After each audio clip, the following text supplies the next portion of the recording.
Right now I'm rating a prequel high, with this review being written as Obi-Wan Kenobi is wrapping up, reading Brotherhood earlier in this month, and now another book that deals with the Jedi Order during the rule of the Republic.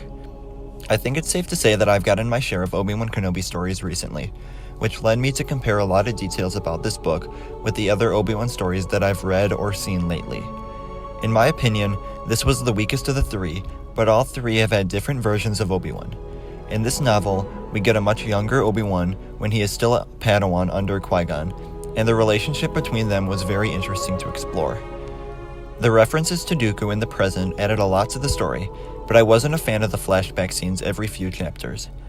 They began as a good way to introduce Rael Averross and give some depth to his and Qui-Gon's relationship, but as the two spent more time together in the present day, the flashback chapters lost their value and only interrupted the story being told. There were multiple times when I found them to break up the pacing in a particular storyline, only to add unnecessary details to a relationship we're seeing adapt in the present. The chapters helped show how much Qui-Gon and Rael had changed since they last met, but I don't think that their past needed to be shown as much in a flashback, rather than in a quick explanation in the present day. The ending of the novel also felt very rushed, with multiple storylines being wrapped up in only a few pages. While I think Qui-Gon and Obi-Wan's story was wrapped up sufficiently, I would have liked to see more of Rael and what his path was after the events of the book, especially after turning down Dooku's request to join him on Sereno. The quick cut-off from that story felt like it was done for a climactic value, but with no book or comic that I'm aware of that continues Rael's story, I would have liked to see him return to the Jedi Temple and get back into the life of an average Jedi. Even if it was just a short scene of Qui-Gon running into him in one of the hallways a few days later. On the other hand, I thought that much of the action in the novel was written very well. I became so engaged in every conflict that I even found myself having to set down the book and relax for a few minutes because I couldn't focus enough to keep reading. I came into the novel thinking that I knew everything there was to know about Qui-Gon and Obi-Wan. I don't know why, but I thought that what I saw in the Phantom Menace encapsulated their relationship and what they were like before the 10-year jump that leads into the start of the Clone Wars. I quickly realized how wrong I was, as we get to see two very different people and a very different relationship between the Master and Apprentice pair. The novel opens up with a mission on Teth, which was a nice connection to the Clone Wars movie, and immediately we see that they aren't always on the same page. It doesn't help when Qui-Gon is invited to sit on the Jedi Council, and Obi-Wan doesn't learn about it until a briefing with the Chancellor. The rest of the novel covers what looks to be their final mission as Master and Apprentice, where the two Jedi need to put their differences aside and find common ground. The complex relationship between Qui-Gon and Obi-Wan displayed often made me wonder how Anakin's training would have been different if he had Qui-Gon for a master. In a very similar way to Anakin, it is discussed how Obi-Wan was rebellious as a youngling in the Order, so he was put with Qui-Gon, another Jedi that stretched the limits of the Jedi Code, so that Obi-Wan would then rebel against his master and become a strict follower of the rules. If Anakin had had a master who wasn't as strict of a rule follower as Obi-Wan, maybe he would have become more of an ideal Jedi, rather than tapping into the dark side and falling in love with Padme.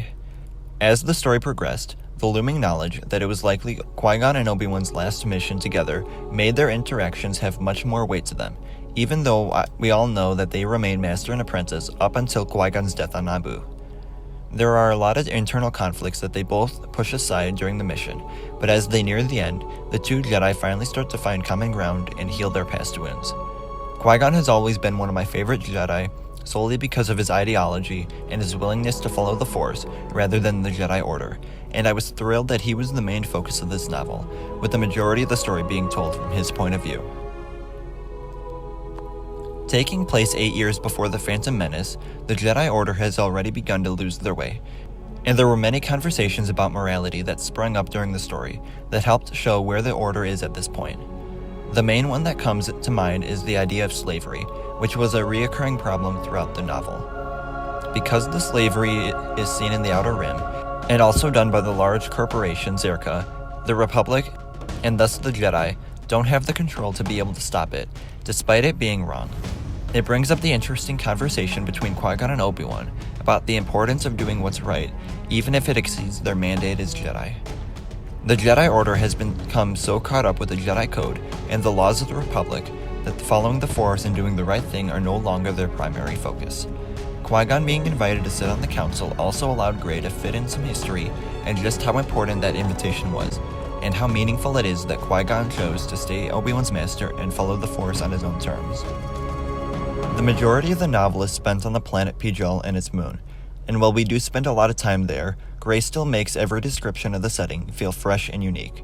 Without having a single photo of the planet, I could still feel how beautiful of a planet it was, sort of like a mix between the bustling nature of Coruscant and the royal regalia of Naboo, all hidden within the natural environment of the planet, not standing out on top of the land but being built into mountains.